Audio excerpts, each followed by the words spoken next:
Assalamualaikum. I am Dr. Afaq Naeem and I have been guiding medical students for so many years. Recently, I created a group for guidance of FCPS and JCAT medical students and also for final year medical students. तो जो मुझे mostly जो आप students की तरफ से जो है बहुत ज़्यादा डिमांड थी कि आपका गाइड करें how to prepare for medical exams कि ख़ास तौर पे कौन सी चीज़ें हैं जो आपको हेल्प आउट कर सकती हैं इन एसिंग योर मेडिकल एग्ज़ाम्स। तो बेसिकली जो है माइंड गेम है और मेंटली अगर आपके कुछ बिलीव्स और कुछ चीज़ों पे अगर आप काम करें तो you can do really great. ठीक है, तो बेसिकली मैं इस आज के जो है डिस्कशन में इंशाल्लाह मैं उन चीज़ों पे बात करूँगा जिन्होंने मुझे मेरी अपने मेडिकल करियर में बहुत ज़्यादा हेल्प आउट किया और जो मेरा काफ़ी ज़्यादा मेडिकल स्टूडेंट से मेरा नॉर्मली भी इंटरेक्शन रहता है। तो जो मैंने उनमें जो है एंग्जाइटी प्रोवोकिंग थॉट्स ऑब्जर्व किए और उनको किस तरह से डील किया जा सकता है, इंशाल्लाह this will help you a lot. I will be discussing anxiety busting beliefs और in other words your artillery for made exam.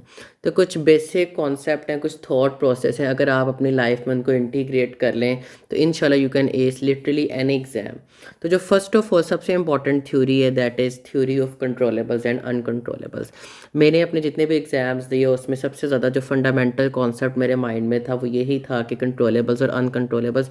तो you have to write it down कि कौन सी चीज़ें आपके कंट्रोल में और कौन सी चीज़ें आपके कंट्रोल में नहीं हैं, क्योंकि मोस्टली जो आपकी एंग्जाइटी प्रोवोक हो रही होती है वो अनकंट्रोलेबल चीज़ों से हो रही होती है और उनको आप कंट्रोल नहीं कर सकते। तो basically you are worrying for nothing. ठीक है, तो सबसे इंपॉर्टेंट चीज़ जो कंट्रोलेबल चीज़ों में है ऑब्वियसली उसमें सबसे पहले तो हार्ड वर्क है कि आप जितनी मेहनत करेंगे उतना ज़्यादा आपको रिवॉर्ड मिलेगा।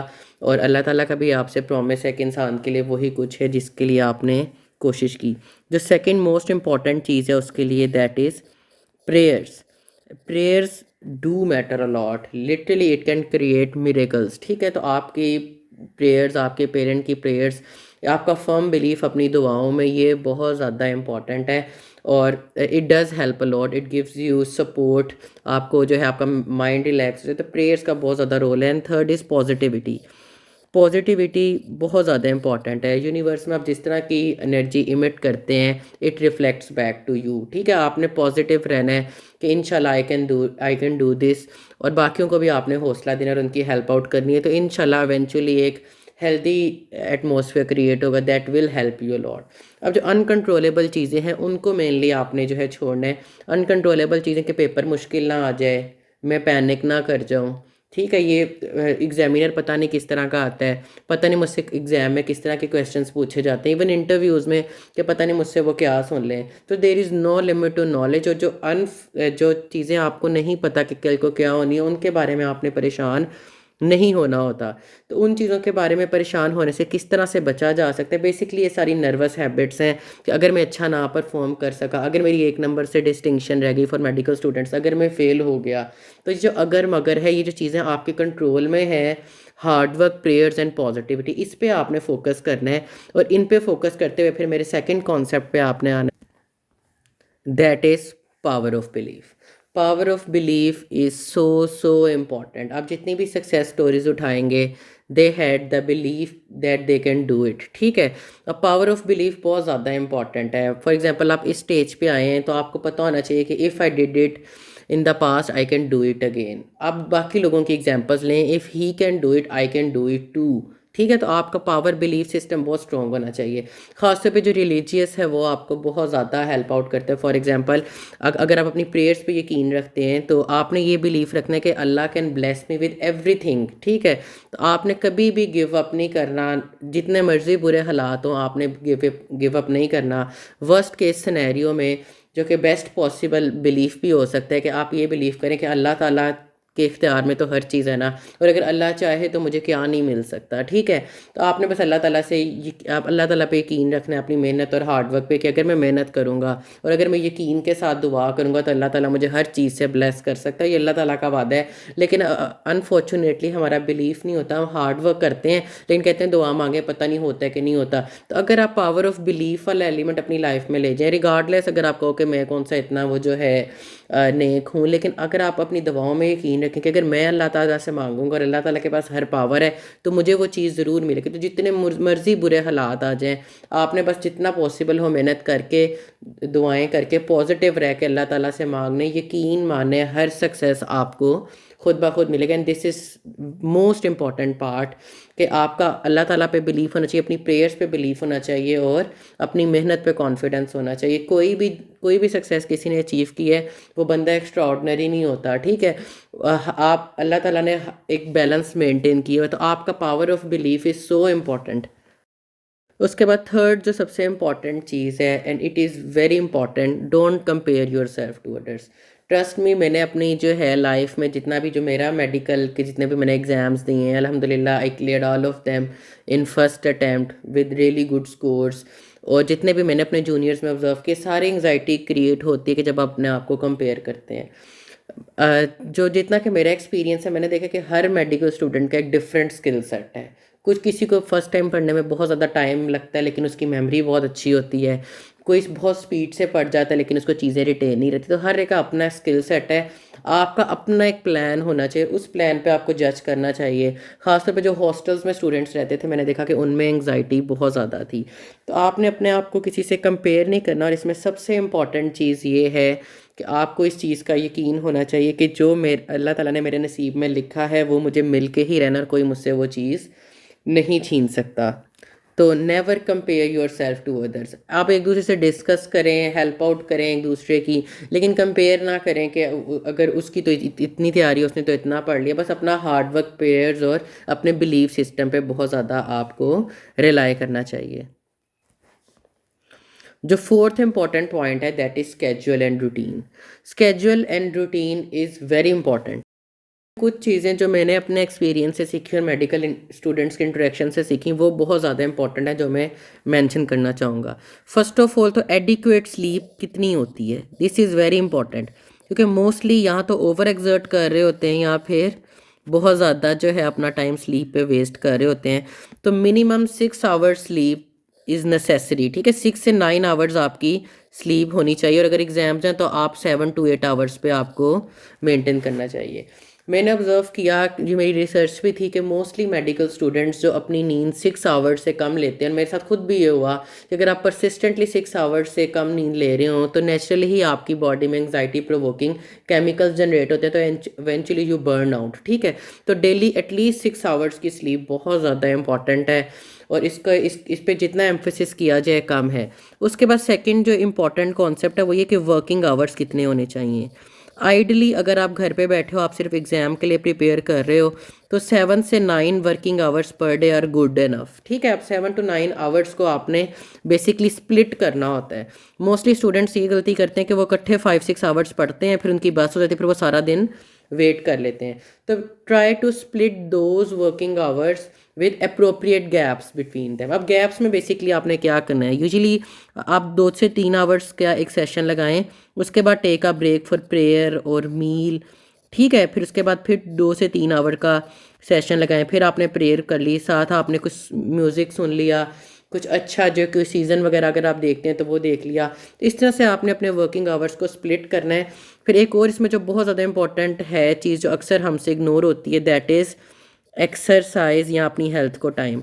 तो कोशिश करें कि 20 से 30 मिनट ट्रेडमिल या वॉक आप कर लें, और कोशिश करें कि इन्हीं गैप्स में थोड़ा सा आप 15 to 20 मिनट्स एटलीस्ट डे में सोशलाइज करें, जिसमें अपने फ्रेंड से आप बात कर सकते हैं, अगर आप हॉस्टल में अपनी फैमिली से बात कर सकते हैं। ये वो चीज़ें हैं, एक्सरसाइज, एडिक्वेट स्लीप, सोशलाइज करना, जो आपके पास अक्सर आपने प्रोलॉन्ग काफ़ी मंथ्स के लिए पढ़ना होता है फॉर एग्ज़ाम, जिस तरह फाइनल प्रॉफ एग्ज़ाम्स हैं या फिर FCPS का एग्ज़ाम है, तो उसमें आप अपने आप को सेन रख सकते हैं, आप बर्न आउट से बच सकते हैं।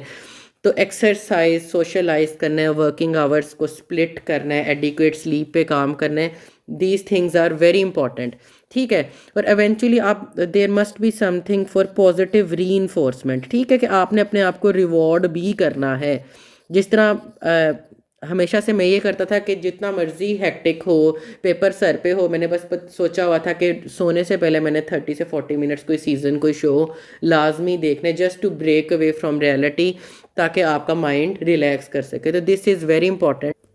Additionally what you can do is to take a mid day nap. ठीक है, कि आप बीच में, अक्सर क्या होता है कि जब आप 8 to 9 आवर्स हो चुके होते हैं आपको जागे हुए, तो अगर आप उसमें 30 मिनट से 1 आवर नैप ले लें तो वो आपको दोबारा री एनर्जाइज कर देते हैं। तो that nap actually helps a lot. और दूसरी इंपॉर्टेंट कॉन्सेप्ट जो मैंने अपने में ऑब्जर्व किया और काफ़ी सारे मेडिकल स्टूडेंट्स में ऑब्जर्व किया, कि हमारी वर्किंग कैपेसिटी 16 आवर्स होती है। तो फॉर एग्जांपल अगर आप सुबह 8 बजे उठे थे तो रात 12 बजे आपके वो 16 आवर्स पूरे हो जाएंगे। ठीक है, रात 12 बजे आपके 16 आवर्स पूरे हो जाएंगे। तो यूजली 16 आवर्स के बाद आप जितना भी टाइम लगाते हैं वो एंग्जाइटी प्रोवोकिंग होता है। फर्स्ट ऑफ ऑल तो उस टाइम आपकी मेमोरी नहीं इतनी बन रही होती और आपको लगता है मुझे चीज़ें भूल रही हैं, तो एक डिप्रेशन क्रिएट होता है। दूसरी बात, आपकी स्पीड बहुत स्लो हो जाती है। तो स्पीड स्लो हो जाती है, एंग्जाइटी प्रोवोक होती है, तो इट डज़ इम्पैक्ट अलॉट। ठीक है, आप फिर जब बेड पे जाते हो सोने के लिए तो आपके माइंड में दोबारा एंग्जाइटी, पैनिक और सारा कुछ। तो आपको पता है 16 आवर्स मेरे पास है, उसमें I have to study at least 7 to 9 hours with appropriate gaps. और उसी में आपने सोशलाइज भी करना है, एक्सरसाइज, हेल्थ को भी टाइम देना है, और आपने पॉजिटिव री के लिए अपना फन टाइम भी पूरा करना है। Important concept is smart work is so important. ठीक है, अब अनफॉर्चुनेटली होता ये है कि आपको, इट इज़ वेरी इंपॉर्टेंट कि आपको पता हो कि कितनी चीज़ कितनी हाई यील्ड है। प्रॉफ लेवल पे अक्सर स्टूडेंट्स ये मिस्टेक करते हैं कि वो 5-6 चैप्टर, 5 to 6 चैप्टर्स वो कंप्लीट प्रिपेयर करके 3 to 4 चैप्टर्स बिल्कुल छोड़ जाते हैं। तो उसमें इंपॉर्टेंट चीज़ ये है कि आप इंपॉर्टेंट चीज़ें सबसे पहले कवर करो, आपकी प्रायोरिटी लिस्ट होनी चाहिए। यू गाइज आर लकी कि मोस्टली जो है मेरी गाइडलाइंस आपके पास मौजूद हैं, उसमें प्रायोरिटी लिस्ट भी दी गई है, सारा कुछ बताया गया है। तो आपने बेसिकली प्रायोरिटी के हिसाब से फर्स्ट ऑफ ऑल आपका टारगेट होना चाहिए टू सिक्योर द एग्ज़ाम, कि आपका एग्ज़ाम पास हो जाए। सेकंड टारगेट होना चाहिए कि आप फिर उसमें जितनी एडिशनल चीज़ें करो ताकि आपका जो है मार्क्स इंप्रूव कर सकें। तो smart work is so important. आपको पता होना चाहिए कि कौन सी चीज़ कितनी हाई यील्ड है। फिर जब रिवीजन करनी है तो जो चीज़ें आपको भूलती हैं साथ साथ हम उनको साइड पे लिख कर उनको रिवाइज कर लें अगर आपके पास टाइम नहीं है। तो जो कॉन्सेप्ट आपके बहुत अच्छे हैं उनकी आप रिवीजन ना भी करें तो काम चल जाता है। तो स्मार्ट वर्क बहुत ज़्यादा इंपॉर्टेंट है। आपने हर जगह पे स्मार्ट वर्क, फॉर एग्जांपल अगर आपने किसी क्लिनिकल एग्जाम में अपीयर होना है तो इसमें भी आप पूछ सकते हैं कि एग्जामिनर्स को कौन सा टॉपिक्स पसंद है। अगर आप किसी जॉब इंटरव्यू के लिए जा रहे हैं तो आप उस हॉस्पिटल के प्रीवियस जो एम्प्लॉयज़ हैं उनसे पूछ सकते हैं कि ये मुझे यूजली किन चीज़ों पर टेस्ट करते हैं। तो अपना बेसिक होमवर्क करना और उसको एग्जीक्यूट करना, दिस इज़ सो इम्पॉर्टेंट। जितनी भी सक्सेस स्टोरीज देखेंगे वो स्मार्ट वर्कर्स की होंगी। Smart work plus hard work, only hard work will bring no fruit. ठीक है, तो ये this is very important. And next thing is again positive re. आपके पूरे दिन में एटलीस्ट 1 to 1.5 आवर्स ऐसा ज़रूर होना चाहिए जिसमें आप अपने आप को जो है वो रिवॉर्ड करें। It can be in the form of music, it can be in the form of watching some show, या आपको कुछ भी अच्छा लगता है आप वो एक्टिविटी कर सकें। तो पॉजिटिव री it helps you in avoiding burn outs. ठीक है, तो पॉजिटिव री is so important. At the end finally और सबसे most important thing, stay positive, help people around you. ठीक है, आप उनकी हेल्प करें, सबको कहें कि इंशाल्लाह हो जाएगा, इंशाल्लाह कर लेंगे। एक पॉजिटिव एनर्जी आप प्रोड्यूस करें। अल्लाह ताला पे यकीन रखें, अपनी मेहनत पे यकीन रखें, अपनी दुआओं पे यकीन रखें। आपके माइंड में होना चाहिए कि मैंने अगर पहले भी किया था मैं इस दफ़ा भी इंशाल्लाह करूँगा, यहाँ तक पहुँच गया हूँ, आगे भी पहुँच जाऊँगा। अल्लाह ताला इंशाल्लाह आपकी हेल्प करेगा, आपके पेरेंट्स की दुआएं आपकी हेल्प करेंगी। सो आई रियली होप कि मेरा ये जो डिस्कशन है it will help you a lot in your made exams. Stay blessed, thank you so much.